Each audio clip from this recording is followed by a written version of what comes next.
ఆరాధన అనేది ఎంతో అది శ్రేష్టమైనది. ఎందుకంటే అనుభవ జీవితంలో అది కలిగినప్పుడు దేవుడు మన ఆత్మీయ జీవితంలో దాన్ని ఆరాధనలోనికి తీసుకొచ్చినప్పుడు మొదటిది మన ఆత్మలకు తృప్తి వస్తూ ఉంటుంది. అంటే మన జీవితాలకు అది సంతృప్తినివ్వాలి. రెండవది మన యొక్క ఆత్మీయ జీవితంలో ఇతరులకు వెలుగుగా ఉండడానికి ఆ ఫలితం అనేది చూపాలి. ఎందుకంటే ప్రవేణేశ్వర వారు కూడా సెలవిచ్చిన ప్రకారము గోధుమ గింజ భూమిలో నుండి అది సచ్చి ఫలిస్తేనే సరి అన్నాడు. అంటే ఆ ఫలం ఉండాలి. ఆ ఫలం ఇతరులు చూసినప్పుడు మరీ సంతోషం. మూడవదిగా ప్రభు నాలుగవదిగా అపవాది కూడా ఈ విషయాల్లో సాక్ష్యం ఇచ్చేవాడుగా కనబడాలి. చాలా కష్టం అది. ఎందుకంటే 3, 4 కొద్దిగా కష్టం కనబడతాయి. ప్రభు చూసినప్పుడు కూడా అది ఆరాధన కావచ్చు, ప్రార్థన కావచ్చు, ఎనీ నాలుగవది అపవాది కూడా ఆ విషయాల్లో కూడా నిజమే అనే అనుభవం రావాలి. ఇది అంటే ఆరాధన కావచ్చు, ప్రార్థన కావచ్చు, జీవితాలు కావచ్చు, ఇవి ఎప్పుడైతే మన జీవితాలు కలుగుతూ వస్తాయో ఆ జీవితము ఎంతో శ్రేష్టమైంది. దాని నిమిత్తం ప్రభు ఎన్నో కార్యాలు చేయడానికి ఇష్టపడుతూ వచ్చాడు. సరే, ఈ ఉదయకాలపు ఆరాధనకు గాను మనం మామూలుగా రెగ్యులర్గా చూసే భాగమే యోహాను సువార్త 4వ అధ్యాయం 23, 24 కలిసి చూద్దాం. పరిశుద్ధ గ్రంథం నుండి యోహాను సువార్త 4వ అధ్యాయం 23, 24 వచనాలు కలిసి చదువుకుంటూ వస్తాం.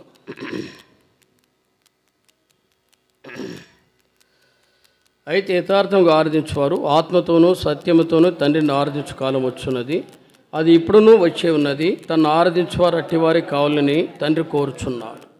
దేవుడు ఆత్మ గనక ఆయన ఆరాధించువారు ఆత్మతోనూ సత్యముతోనూ ఆరాధింపవలేను.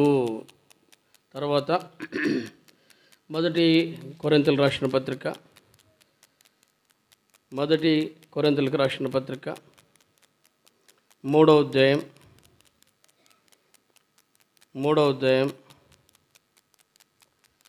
16-17 వచనములో మీరు దేవుని ఆలయమై ఉన్నారని దేవుని ఆత్మ మీలో నివసించున్నది మీరు ఎరుగరా?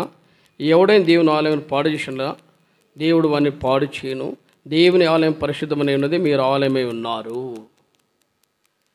తర్వాత కూడా జ్ఞానం చేసిన ప్రకారము దేవుని యొక్క వాక్యంలో రాయబడిన ప్రకారం 6వ అధ్యాయం మొదటి కొరింథీ రాసిన పత్రిక 6వ అధ్యాయం 20 వచనం కలిసి చూద్దాం. మొదటి కొరింథీ రాసిన పత్రిక 6వ అధ్యాయం 20 వచనం, మరి 19-20 కలిసి చూద్దాం. మీ దేహము దేవుని వల్ల మీకు అనుగ్రహింపబడి మీలో ఉన్న పరిశుద్ధాత్మ ఆలయం ఉన్నదని మీరు ఎరుగరా?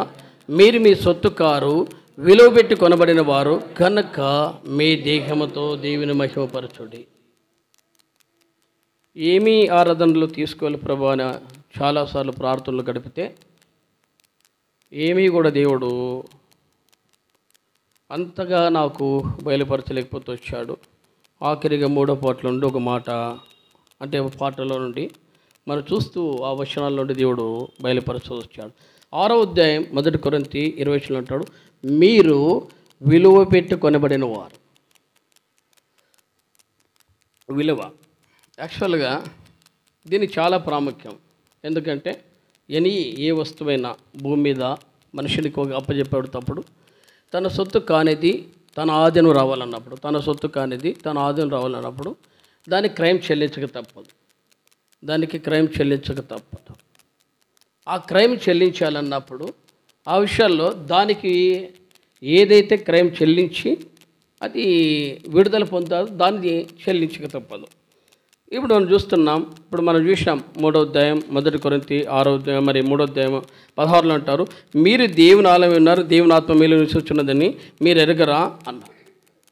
ఇప్పుడు మనం చూసాం యోహాను సువార్త 4వ అధ్యాయం 23, 24లో ఆయన అంటాడు, ఎవరైనా ఆరాధించే వాళ్ళు ఆత్మతో సత్యముతో ఆరాధించాలి. ఆత్మతో సత్యముతో అంటే సమరశ్రేణి ప్రభు చూసినప్పుడు ఆమె జీవితం మరి జ్ఞాపకం చేస్తుంది. నేను అనుకుంటా ఏమీ లోకములో ఎంతోమంది ఉన్నారు కదా, మరి ఎందుకు అంత ఆ వ్యక్తుల్ని ఆయన దర్శించవలసి వచ్చింది అన్నప్పుడు ఒక మాట అంటాడు. మత్తయి సువార్త దేవుని యొక్క వాక్యముల నుండి మత్తయి సువార్త 9వ అధ్యాయం 9:14 అంటాడు, నేను పాపుల్నే పిలవచ్చుదను కానీ నీతిమంతులు పిలువరాలేదు అన్నాడు. నేను పాపుల్నే పిలవచ్చుదను కానీ నీతిమంతులు పిలువరాలేదు అనిపిస్తుంది. మళ్ళీ ఈ మాట చాలా ప్రాముఖ్యమైంది. ఎందుకంటే ఇప్పుడు మనం చూసాం 1 కొరింథీ 3:16-26 చూసాం. విలువ అనేది దాని కొరకు, దాని విడుదల అనేది ప్రత్యేకతలో కనబడుతూ రావాలి. ఇక్కడ మనం చూసినప్పుడు ఇదే మరి మత్తయి సువార్త 6వ అధ్యాయంలో కూడా 6వ అధ్యాయంలో జ్ఞాపకం చేసినప్పుడు ఈయన ఎలాంటి వ్యక్తులు ప్రేమిస్తూ వచ్చాడు, సుంకర్ని ఇక్కడ చూసినప్పుడు జ్ఞాపకం చేస్తుంటాడు.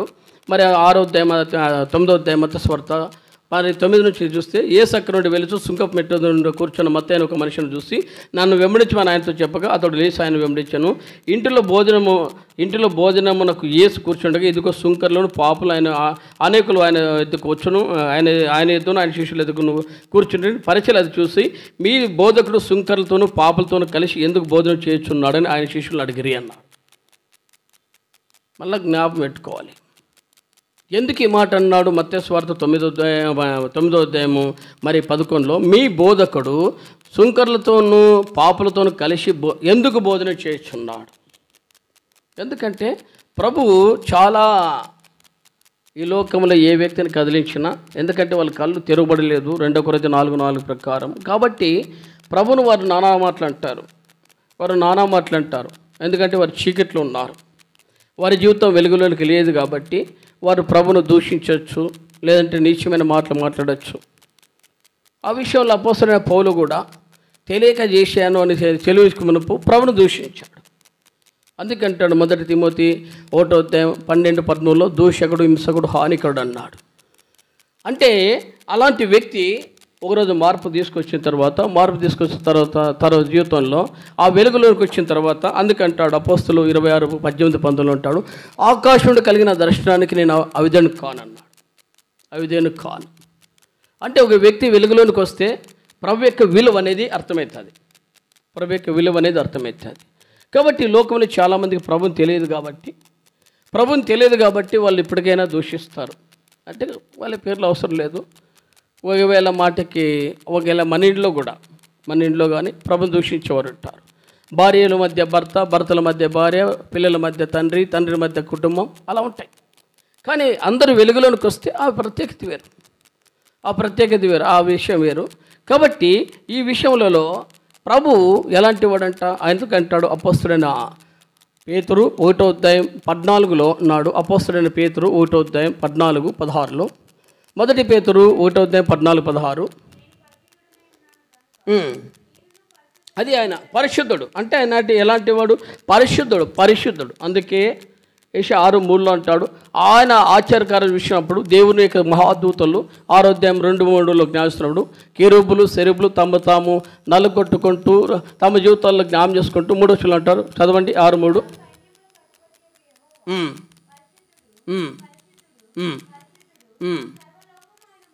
అంతే, ఇంకా వాళ్ళకి ఒకటే. అంటే ఆయన యొక్క చూసినప్పుడు ఆయనలో ఏ లోపం కనబడలే.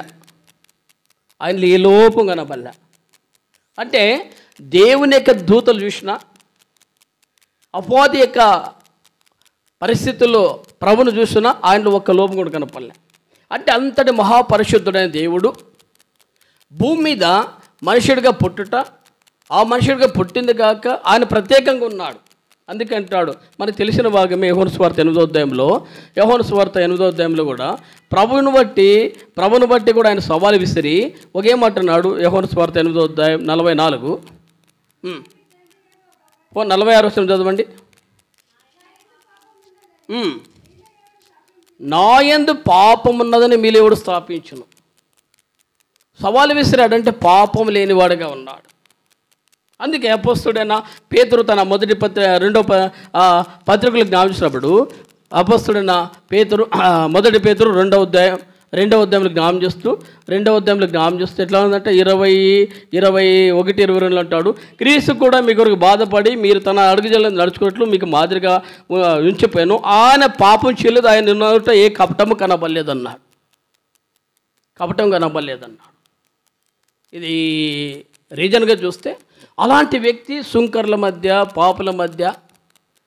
ఇప్పుడు సమరస్త్రీ దగ్గరికి గమనించి చూస్తే, సమరస్త్రీ దగ్గర కూడా ఆయన చూసినప్పుడు, ప్రభు దగ్గరికి చూసినప్పుడు ఈ శిష్యులు 12 మంది ఆయన దగ్గరికి భోజనం తీసుకొచ్చి గమనించి చూస్తే ఆయన దగ్గరికి ఒక మాట కూడా మాట్లాడలేదు. ఎందుకు? ప్రభు పరిశుద్ధుడు కాబట్టి. ఇప్పుడు మనం లేఖన వాళ్ళు చూసిన ప్రకారము ఆయనలో ఏ పాపం లేదు కాబట్టి, మొదటి పేతురు 2:22 ప్రకారము ఆయనలో ఏ కపటము లేదు కాబట్టి, ఏ పాపం లేదు కాబట్టి. కానీ అక్కడ కనబడుతున్న స్త్రీని చూసి ప్రభుత్వం మాట్లాడలేకపోయారు, కారణము శిష్యులు కాబట్టి. కానీ పరిచయులు, సద్దుకయ్యులు, శాస్త్రులైన వారు పరీక్షించారు. శిష్యులు అడుగుతూ వచ్చారు, అయ్యా మీ బోధకుడేమిటి? ఇలాంటి వ్యక్తుల దగ్గర ఉన్నారు. ఈ ప్రశ్న లోకంలో మళ్ళీ గమనించాలి. లోకంలో సామాన్యంగా అందరూ మనల్ని ప్రత్యేకంగా చూస్తూ వస్తారు. చూసినప్పుడు వాళ్ళ యొక్క విషయంలో వాళ్ళు ఇచ్చే సాక్ష్యం ఏంటంట, ఈ విషయం అంటారు. ఏంటి? ఆయన చూస్తే పరిశుద్ధుడు, ఆయన చూస్తే పాపం లేనివాడు, ఆయన చూస్తే ఆయన నోట కపటం లేదు, ఆయనలే దోషము లేదు. ఇలాంటి వ్యక్తి వాళ్ళ ఇంట్లో ఉంటున్నాడు, వారి సమాజంలో ఉంటున్నాడు, వారి యొక్క ప్రత్యేకతలు ఉంటున్నాడు అన్నప్పుడు, ఈ ప్రత్యేకతలో ఉండిన ఆ జీవితాలు చూసినప్పుడు అప్పుడు మనలోంటి మార్పు రావాలి. ఆ మార్పు ఎప్పుడైతే వస్తుందో ఆ మార్పులోనికి ఇప్పుడు చూస్తాం. లూకాసు వార్త 19వ అధ్యాయం, 8వ వచనం.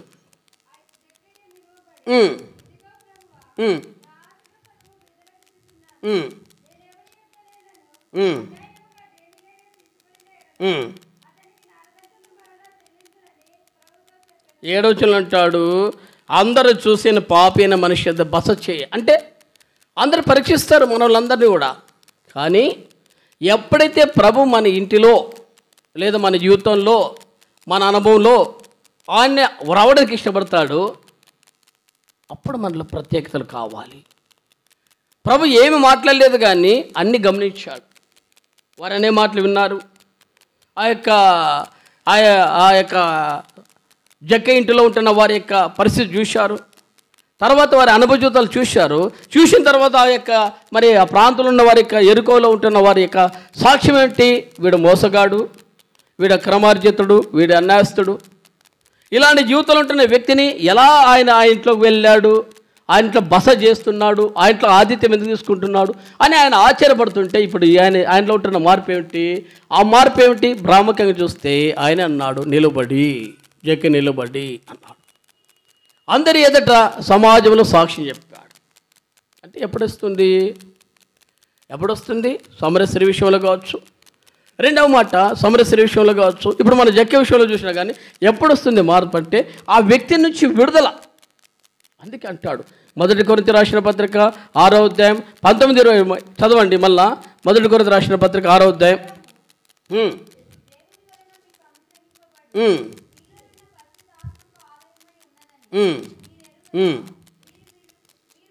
మీరు మీ సొత్తు కారు. ఇది కావాలి మనకి.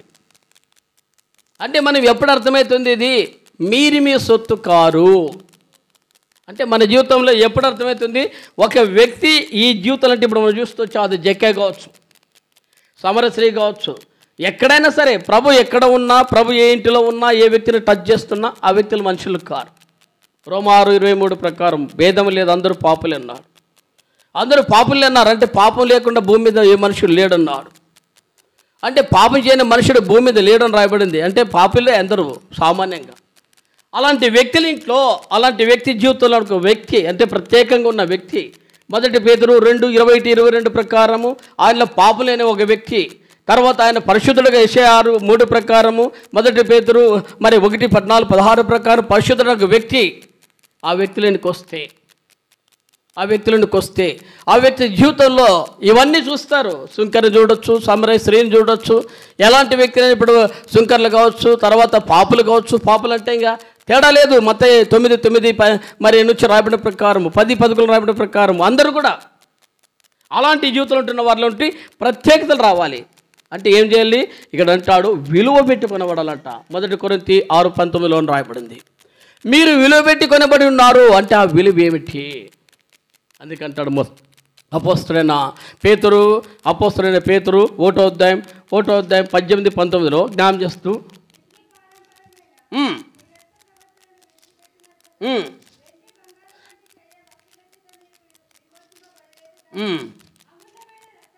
ఇక్కడ అంటాడు పితృపార్యంపారమైన మీ వ్యర్థ ప్రవర్తన విడిచిపెట్టినట్లుగా. ఈ రెండు ఉన్నాయి ఇక్కడ. అంటే మన వ్యర్థ ప్రవర్తన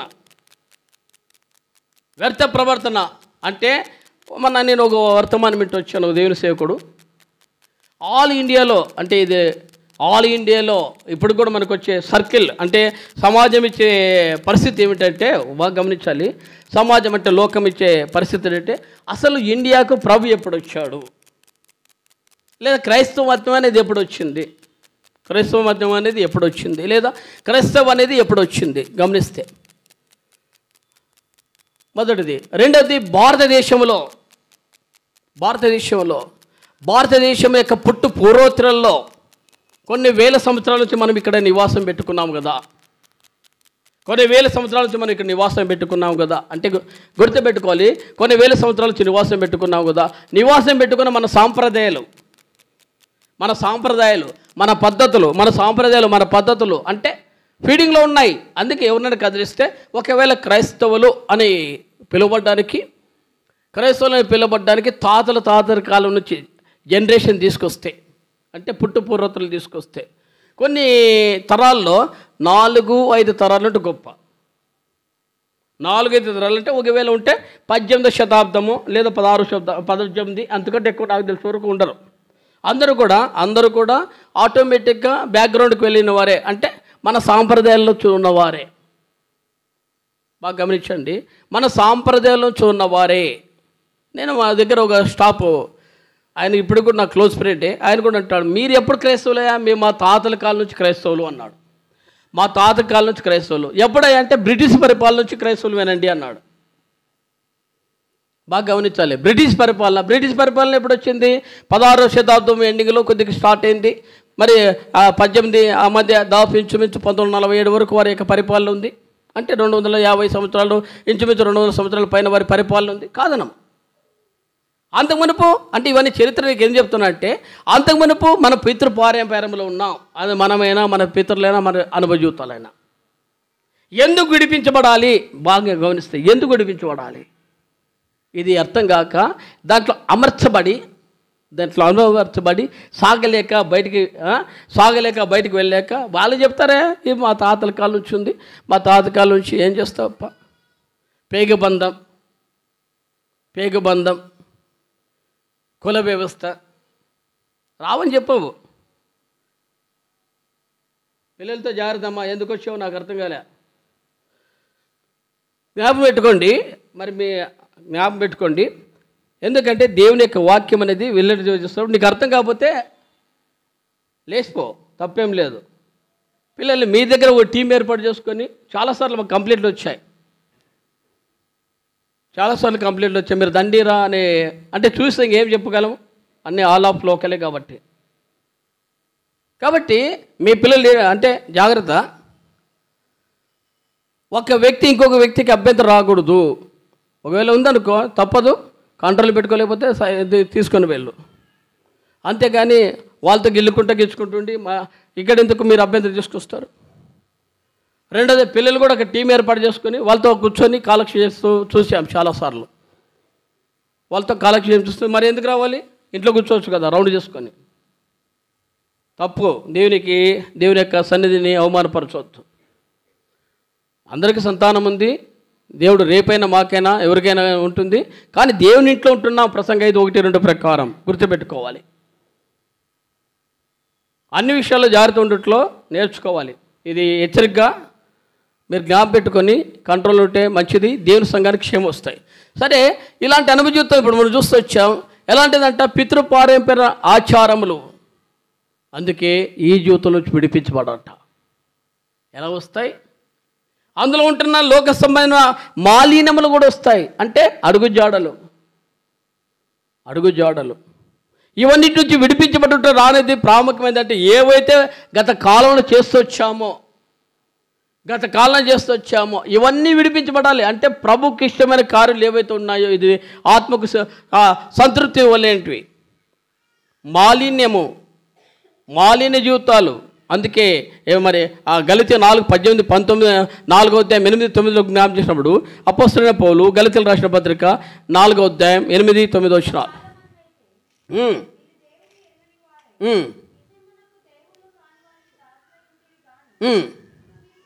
ఏమిటంట? బాగా గమనించండి.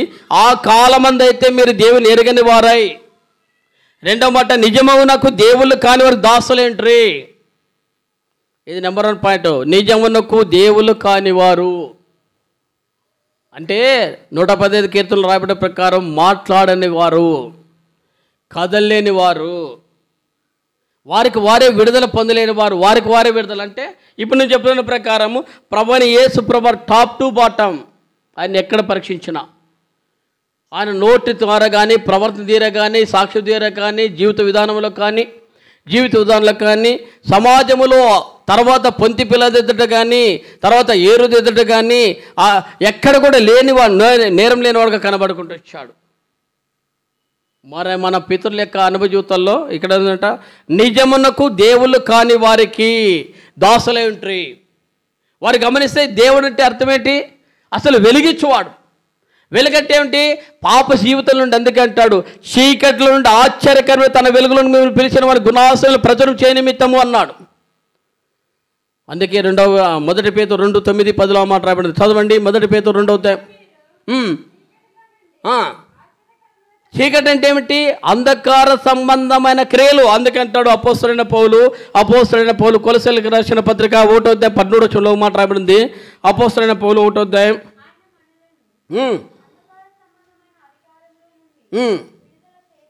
అంధకార సంబంధమైన ఏంటంటే అంధకార సంబంధమైన అధికారములు. బాగా గమనిస్తే ఇవి ఏం చేస్తున్నా? అధికారం ఇది. అదేంటి? ఒకవేళ తాగబోతాను అనుకో, తిరిగిపోతాను అనుకో, అంటే అన్యాచార సంబంధమైన పద్ధతులు అనుకో, విగ్రహారాధన అనుకో, ఏమైనా సరే ఏం చేస్తా అంటే పట్టుకుంటాయి. దానికి అధికారం ఉన్నదంట. ఎట్లా బయటకు పోతావు? ఎలా బయటకు పోతావు? నువ్వు ఎలా బయటకు పోతావు? అందుకే కదా కొన్ని జీవితాలు మనం చూస్తూ వస్తాం. ఏమి? నన్ను వదిలిపెట్టి వెళ్ళిపోతావా? భార్యల మధ్య, భర్తల మధ్య, కుటుంబాల మధ్య ఇవన్నీ వస్తాయి. ఆచారసమైన భక్తి, అంధకార సంబంధమైన అధికారములో నుండి, అధికారం దానికి మామూలుగా కాదు, దానికి అధికారం ఇచ్చాడు. ఎందుకంటే ఇవి మనం చెప్పిన జ్ఞాపక ప్రకారం ఎప్పుడు వస్తుంది క్రైస్తవం అంటే? ఏమిటో వీళ్ళ యొక్క పితరులని కాదు అంటే వాళ్ళకి వచ్చింది. ఇప్పుడు సపోజ్ నాకైతే 3rd జనరేషన్, నేనైతే అంటే మా పిల్లలు, మా నాయన మొదటి రక్షణ పొందాడు, నేను 2, తర్వాత పిల్లలు 3, అంటే 3వ తరం ఉంది. ఇంక మిగతాది కానీ అంధకార సంబంధ జీవితంలో నుండి అవన్నీ ఎప్పుడైతే టాప్ వచ్చిందో నా వరకు రానిలే, లేదా నా పిల్లల వరకు రానిలే, వారు ప్రాముఖ్యం. అంటే ఏంటి? ఏవైతే మన జీవితంలో విడుదల చేయలేవో పాప జీవితాలు ఉంటే, అక్కడైతే ఏవైతే విడుదల చేస్తూ వచ్చావో దాంట్లో నుంచి ఎప్పుడైతే విడుదల పొందావో అది వెలుగు. అర్థమవుతుందా? ఆ వెలుగులోనికి వచ్చిన నీవు నీ జీవితంలో ఏదంటే, అందుకంటే మనల్ని అంధకార సంబంధమైన అధికారులను విడుదల చేసి తాను ప్రేమించిన తన కుమారునికి రాజ్యనివాసులుగా చేశాను అన్నాడు.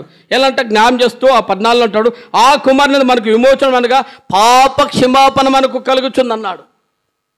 ఏం చేస్తుంటే అంధకారము పాపం తీసుకొస్తాయి. పాప జీవితం మరణం తీసుకొస్తుంది. రోమా 6:23 ప్రకారం మరణం అనేది నరకం తీసుకొస్తుంది. మరి మత్తయి 25:41 ప్రకారం నిత్య నాశనానికి వెళ్ళిపోవడానికి తీసుకొస్తాయి. ఆ నరకంలో ఉండి నిన్ను తీసుకుని ఆయన చేయడానికి నీకు విడుదల కావాలి. అర్థమవుతుందా?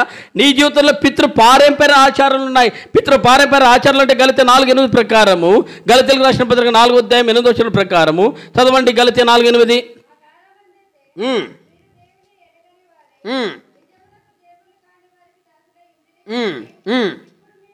ఏదంట నిజమునకు మరి దేవుళ్ళు పిలువడి వారి నుండి మనల్ని దేవుడు విడుదల చేసి ఎలా చేస్తాడంట అపోస్తలుడైన పౌలు గలతీయులకు రాస్తూ 4వ అధ్యాయంలో ఇక్కడ అంటున్నాడు 8వ వచనంలో అంటున్నాడు, నిజమునకు దేవుళ్ళు కాని వారికి దాసులు ఉంటారు, విడిపించలేనివి కూడా ఉన్నాయి.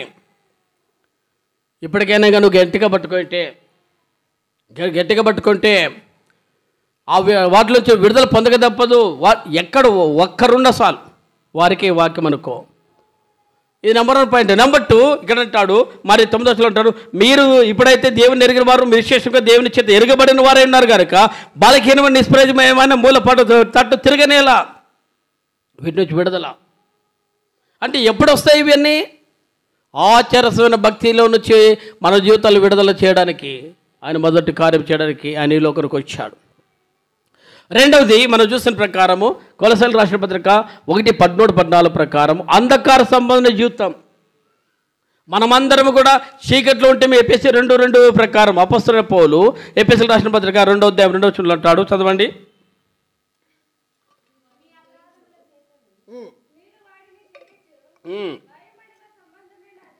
మొదటి రోజు చదువు ఎఫెసీ 2.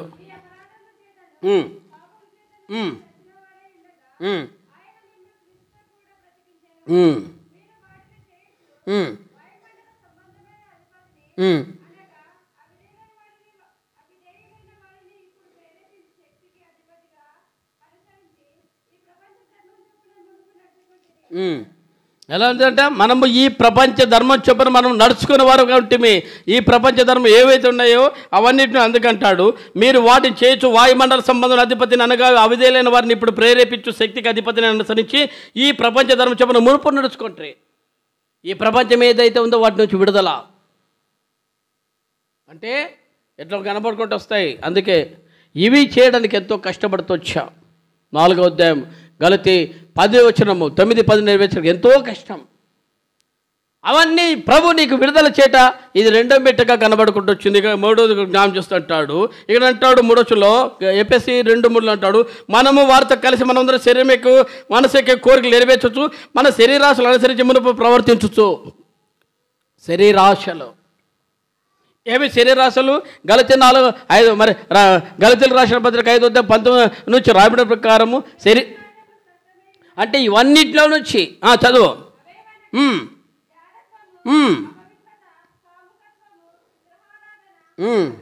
అభిచారము, ద్వేషములు, కలహములు, మత్సరములు, క్రోధములు, కక్షలు, భేదములు,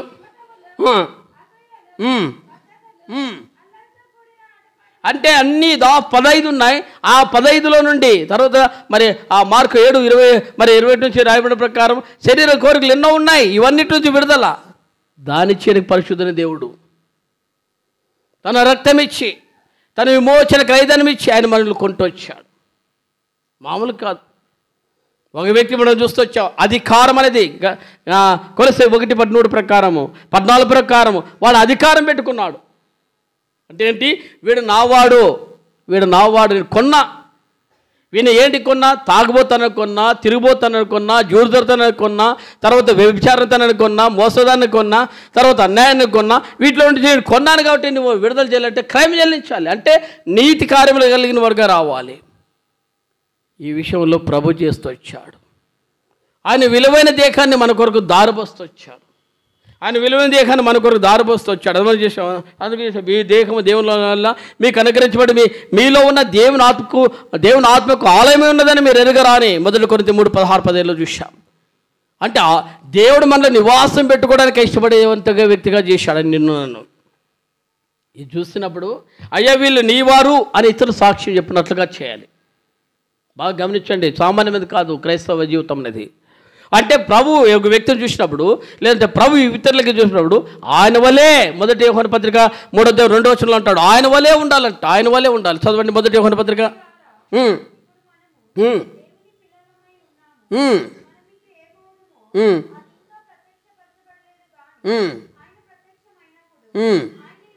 ఆయన ఉన్నట్లుగానే అట్లా ఆయన ఉన్నట్లుగానే ఆయన పోలి ఉంటామట. అంటే ఇప్పుడు ఇవన్నీ అపోస్తుడైన యోహాను ఆ జీవితంలో చూశాడు. అపోస్తుడు యోహాను ఆయన తను ఆయన వలే సామాన్యమా? అందుకే సామాన్యమైన కాదు. శిష్యులు అందరూ చూసినప్పుడు కూడా మరి లూకాసు వార్త 5వ అధ్యాయం 8 నుంచి 11 వరకు చూస్తే పేతురు అద్భుతం చూసినప్పుడు అంటాడు, ఆయన అద్భుతం చూసి మరి జ్ఞానం చేస్తాం. చదవండి.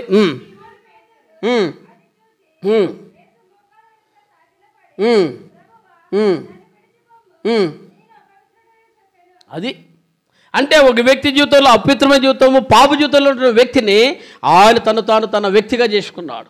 ఇది చూసినప్పుడు ఆ వ్యక్తులు చూసినప్పుడు ఈయన కూడా యేసుతో ఉన్నవారు, అయ్యా ఈయన కూడా ప్రభు వంటి వారే అని వారు గుర్తెరిగారు. అందుకే అంటాడు 4వ అధ్యాయం అపోస్తలుల కార్యాలు 13-14లో వారు ప్రభుతో ఉండిన వారిని గుర్తెరిగి, అంటే వారి అనుజుతుల ప్రభుత్వంలో ఉంటున్న వ్యక్తులుగా నీవు నన్ను అనేకులకు చూపుతూ రావాలి. సామాన్యుడు కాదు.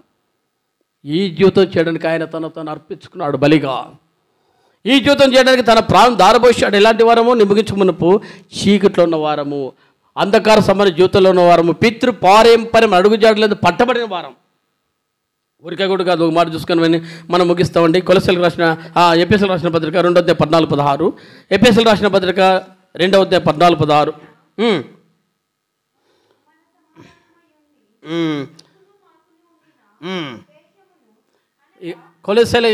ఫిలిప్పీయులకు రాసిన పత్రిక 2వ అధ్యాయం 14 నుంచి, మీరు మూర్ఖమైన వక్ర జనం మధ్య నిరపరాధులు నిష్కలంకులు అనిందులైన దేవుని కుమారులైనట్లు సనగులను సంశయం మాని సమస్త కార్యాలు చేయడి. అట్టి జనం మధ్య మీరు జీవవాక్యం చేతబట్టుకుని లోకమందు జ్యోతులు కనబడుచున్నారు. అపోస్తలుడైన పౌలు ఫిలిప్పీ సంఘం చూసినప్పుడు ఎలాంటి వరకు ఉన్నట్ట, అట్టి జనం మధ్య మీరు జీవవాక్యం చేతబట్టుకుని లోకమందు జ్యోతులు కనబడుచున్నారు అన్నాడు. ఎలా అంట? దేవుని యొక్క వాక్యం పట్టుకున్న వారిగా, దేవుని యొక్క మాటను ధరించేవారుగా, ఆయన గురించి పాడేవారుగా, ఆయన గురించి ఆరాధించేవారుగా పెట్టాడు. చాలామంది ఆరాధించారంటే కారణం ఏమిటి? వాటిలో ఈ వెలుగలేదు, మనం ఏం చేయగలము కదా. మార్క్స్ వార్త 5వ అధ్యాయంలో సైనాదేవులు పట్టిన వారు ఉన్నట్లుంటే, మార్క్స్ వార్త 2వ అధ్యాయంలో ఆ యొక్క పక్షవాయుగా వాని వల్ల ఉంటే మనం ఏం చేయగలము? వాడు ఒప్పుకోవాలి. పక్షవాయుగాల వాడిని తీసుకొచ్చి ఆయన దగ్గర దించుతూ వచ్చారు. ఆ యొక్క పెంకులుప్పి ఆయన అలాగే మంచుతో దించుతుంటే వాడు ఒప్పుకున్నాడు. నా ప్రభు నన్ను బాగు చేస్తాడు, నా ప్రభు నన్ను స్వస్థపరుస్తాడు, ఆయన దగ్గర తీసుకువెళ్ళండి, ఆయన ఒక మాటలు వింటాను. మీరు 2వ అధ్యాయం 11 వచ్చిన ఇంటికి పోయి చదువుకోండి. ఆయన ఒక వాక్యం వింటూ వచ్చారు. ఆయన యొక్క వాక్యం వింటూ వచ్చారు. ఆ వాక్యం విన్న తర్వాత వారిలో మార్పు రావాలి. మరి ఇంతవరకు వాక్యం చెప్పిన మార్పు రాలేదంటే మేమేం చేయగలమండి? గంటలు అరుస్తూ వస్తాం, గంటలు చెప్పుకుంటూ వస్తాం. మా డ్యూటీ అది. నేను చెప్పాను కదా, యెర్మయా 8:18 ప్రకారం చెప్పక తప్పదు అది. ఎవరైనా మానకు ఉండలేమంటాడు అపోస్తలుడైన పేతురు 4వ అధ్యాయంలో, అపోస్తలుల కార్యాలు 19:20లో మీరు చెప్పక ఉండలేమన్నారు. చెప్పక తప్పదు ఎవరైనా సరే. ఏ పరిచారకుడైనా కానీ అతడు ఎలాంటి పరిస్థితులు ఉన్నా కానీ, అనారోగ్యం ఉన్న పరిస్థితులు మంచుబట్ట కూడా చాలామంది పేషెంట్లు దగ్గరికి వెళ్ళి వారు చూస్తూ వస్తారు. వాళ్ళు కూడా వాక్యం చెప్పుకుంటూ వస్తారు. ఎవరికి? అన్న ఈ వాక్యం ద్వారా నన్ను దేవుడు ఆదరించాడు. సిక్లో ఉంటున్న వ్యక్తిని కానీ వారి కూడా ప్రాణం చేసి పంపించిన వాళ్ళు 100 మంది చెప్పగలం. కారణం ఏంటి? వారిలో ఉంది కాబట్టి దేవుని యొక్క వాక్యం మా డ్యూటీ అది. ఏదైనా సరే చెప్పుకుంటూ వస్తాం. మీరు మార్పు లేదంటే మేం చేయగలమండి. మార్కు సువార్త 2వ అధ్యాయం 11 రాయ ప్రకారం మంత్రంతో ఉంటున్న వ్యక్తిగా నువ్వు వచ్చావు, పక్షవాయు గలవానే కానీ వచ్చావు, వాక్యం వింటూ ఉన్నావు. మార్పు రాకపోతే మేమేం చేయగలము? ఒప్పుకోవాలి. ప్రభువు నేను స్వస్థపరచడానికి ఆయన ఇష్టపడుతుంటే ఒప్పుకోవాలి. మీ ఒప్పుదల నీకు రాకపోతే మేమేం చేయగలమండి? మార్క్స్ వార్త 5వ అధ్యాయం కట్టబడిన వ్యక్తిగా ఉంటే మేమేం చేయగలమండి? 4:5లో రాయబడిన ప్రకారం విడుదల పొందాలి. నీ జీవితంలో ఒప్పుకోవాలి, అందుకు ఆరాధన చేయాలి, అందుకు ప్రార్థన చేయాలి. ఇది నీ విడుదల పొందలేవు నాకు జీవితం అంటే ఈ వెలుగు నువ్వు లేకపోతే. అందుకంటాడు లోకముల జ్యోతులు కనబడుతున్నారంట.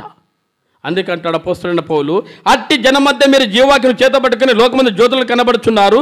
అందువల్ల నేను వ్యర్థంగా పరిగెత్తలేదని, నేను పడే కష్టం నిష్ప్రయోజనం కాలేదని క్రీస్తు దినమందు నాకు అసహ్యం కలుగునన్నాడు. అంటూ ఇంకొక మాట చూసి ముగిస్తామండి. కొలసీలకు రాసిన పత్రిక ముగిస్తున్నా. అపోస్తలుడైన పౌలు కొలసీలకు రాసిన పత్రిక 2వ అధ్యాయంలోనే అపోస్తలుడైన పౌలు కొలసీలకు రాసిన పత్రిక 2:13-15 కలిసి ఉన్నాయి. మీరు అపరాధుల వలన శరీరం మీద సున్నతి పొందుకునే వల్ల మీరు మృతులై ఉండగా దేవుడు రాతపూర్వకమైన ఆజ్ఞల వల్ల మన మీద రుణముగాను మనకు విరోధంగా ఉండే పాత్రను మేకలతో సిలువ కొట్టి మనకు విరోధముగా ఎలాగంటే జ్ఞాపం చేస్తాడు. మనం ఏంటంటే దేవుడు రాతపూర్వకమైన ఆజ్ఞ మన మీద రుణముగాను మనకు విరోధంగా ఉండిన పత్రము. అపోది అంట ఈ వ్యక్తిని విడిపించాలంటే నాకు కంట్రోల్లో ఉన్నాడు. ఏ వ్యక్తి అయినా సరే టాప్ అంటే ఆదాముతో మొదలుకొని గుర్తుపెట్టుకోవాలి.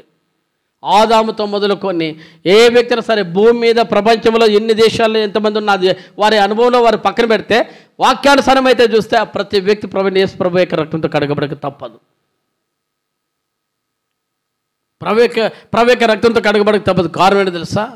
విలువ లేకపోతే వానికి పాపక్షమాపణ లేదు, క్రైమ్ చెల్లించిపోతే పాపక్షమాపణ లేదు. అందుకంటాడు, అందుకే ఎబ్రీ 9:16-17 రాయబడిన ప్రకారం మరణ శాసనం రాసిన వాడు మరణం పొందాలి, అది వాడు జీవించుండే చేత చెల్లదని రాయబడింది. కాబట్టి ఆ వ్యక్తిగా ప్రభువు వచ్చాడు, ఆయన మరణం పొందాడు, ఆయనే మరణం పొంది నిన్ను విమోచించాడు. ఈ విమోచించబడిన నీ జీవితంలో వెలుగులోకి వస్తే నీకు అర్థమవుతుంది ఆ వెలుగులో ఉంటున్న వ్యక్తి జీవితం ఎట్లా ఉండాలంటే జ్ఞానం చేస్తూ కొలస్సీలకు రాస్తుంటాడు. దేవుడు రాతపూర్వకమైన ఆజ్ఞల వల్ల మన మీద రుణముగాను మనకు విరోధంగా ఉంటున్న పత్రమును మేకలతో సిలువ కొట్టి, రుణముంది దాన్ని తీసివేస్తాడు, విరోధం ఉంది దాన్ని సిలువ కొట్టి, దాని మీద వ్రాతలు తుడిచివేసి మనకు అడ్డం లేకుండా దాన్ని ఎత్తివేసి మన అపరాధములన్నిటి క్షమించి ఏం చేస్తాడట? నీ అపరాధాలను క్షమించబడ్డాయి. అందుకంటాడు అయ్యా మత్తయి 9:13 చూస్తే ఆయన అంటాడు, అయ్యా మరి నీ యొక్క పాపలు క్షమించబడటం సులువా, నీ రోగం సులువా అన్నాడు. మనం అందుకే చూద్దామా? మత్తయి 9:9 చదవండి. మత్తయి 9 అదేనా? చూస్తాము. 7 చదువు.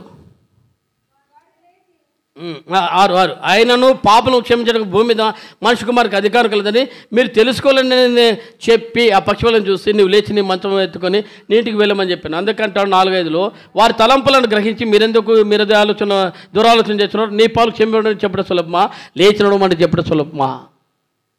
ఈరోజు ఏం చేస్తారు? చాలామంది రోగాల కొరకు వెళ్ళిపోతున్నారు, రోగాల కొరకు వెళ్ళిపోతున్నారు. కానీ ప్రభు అంటాడు, నీ పాపలు క్షమించబడి చెప్పడం సులభమా, లేదా నీవు లేచి ఏమిటని నడుమని చెప్పడం సులభమా? ఈరోజు నడవడానికి అనేకులు వైద్యులు చేస్తున్నారు, లేదా నానా రకాలు చేస్తున్నారు. కాదని చెప్పాం అంటే అన్ని రోగాలు బాగా చేస్తున్నారు. కాబట్టి ఏదో రకం చేస్తారు, కొన్నేళ్ళ తర్వాత వాడిని లేపుకుంటూ వస్తారు. కానీ పాపలు క్షమించే అధికారము ఏ వ్యక్తికైనా ఉందా? నేను ఎరిగిన ప్రకారం పాపలు క్షమించే అధికారం లేదు. వాళ్ళు అంటారు ఒకవేళ ఏంటంట అలాగ వెళ్ళిపోవాల్సిందే అంటే జన్మలు ఎత్తాలంట, జన్మలు ఎత్తాలి. ఏ మానవ జన్మలో ఏదైనా చేస్తే వాడు ఇంకొక జన్మలు ఎత్తి ఎన్ని జన్మలైనా అంటే దశావతారాలు కూడా ఎత్తాలంట. అర్థమవుతుందా? మరి దశావతారాలు ఎత్తాలో మరి శతావతారాలు ఎత్తాలో తెలియదు. కానీ మనిషి యొక్క జన్మలోనే పాప విమోచన చేయడానికి ప్రభు క్షమించాడు. ఆ క్షమాపణ నీలో ఉండాలి.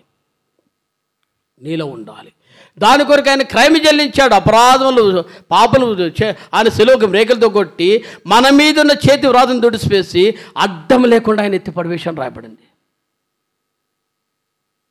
కాబట్టి ఇప్పుడు ఆ మాట చూస్తే కొలస్సీలకు రాసిన పత్రిక 2:13-15 కలిసి ఉన్నాయి.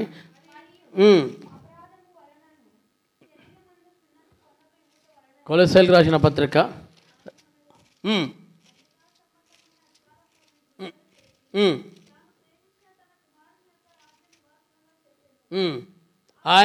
ఆయనతో ఇక్కడ జ్ఞాపం చేస్తూ ఆయన మన అపరాధాలను క్షమించి ఆయనతో కూడా మిమ్మల్ని జీవింపజేసాను అంటూ అన్నాడు. ఆయన ప్రధానంలో అధికారులు నిరాధులు చేస్తే శిలువ చేత జయచంతో వారిని పట్టి తెచ్చి బహాటంగా వేడి కనబరిచాను అన్నాడు. ఎలాంట ఆయనతో కూడా మనం జీవింపజేశాడు, ఆయనతో కూడా కూర్చుండబెట్టాడు, ఈ ధన్యత నీకు ఇచ్చాడు. కాబట్టి ఇక్కడ కూర్చున్నాం. ఇదే కాదు, రెండవది ఆయనతో ఉంటావు. మూడోది ఆయన రాజ్యంలో ఉంటావు. నాలుగోది ఆయన రాజ్యంలో సదా నీవు కూడా ఏలువాడిగా ఉంటావు. ఆ అధికారులు కొన్ని ఉన్నాయి, దానికి ఒక టైం టేబుల్ ఉంది, అందులో నీవు ఉంటావు. నువ్వు చేస్తే అలాంటి అధికారులు నన్ను పెట్టాలని ఆశపడుతున్నాడు. అట్టి దాన్ని చూడడానికి ఆయన ఈ లోకానికి వచ్చాడు. కాబట్టి అంధకారమైన జీవితాలు ఏమున్నాయి, పితృపార జీవితాలు ఏమున్నాయి, వాటన్నిటిని విడుదల చేశాడు. కాబట్టి నీవు ఆయన ఆరాధించు. అట్టి అనుభవం కలిగినట్లు దాని కొరకు ఆయన విలువ పెట్టుకున్నాడు. 1 కొరింథీ 6:19 ప్రకారం నిన్ను విలువ పెట్టుకున్నాడు. ఇప్పుడు నీ సొత్తు కాదు, నీ దేహము నీ శరీరము ఆయనది. నీ దేహము, నీ శరీరము, నీ ప్రాణము, నీ ఊపిరి ఆయనది. ఇది గుర్తుపెట్టుకుంటే చాలు. అట్టి దానిది కలిగి ప్రభుని ఆరాధన చేసి వస్తాం. దేవుడు కొద్ది మాటలు చూసుకోగా దయచేసి ఆరాధనలో పాల్పొందుతూ వస్తాం.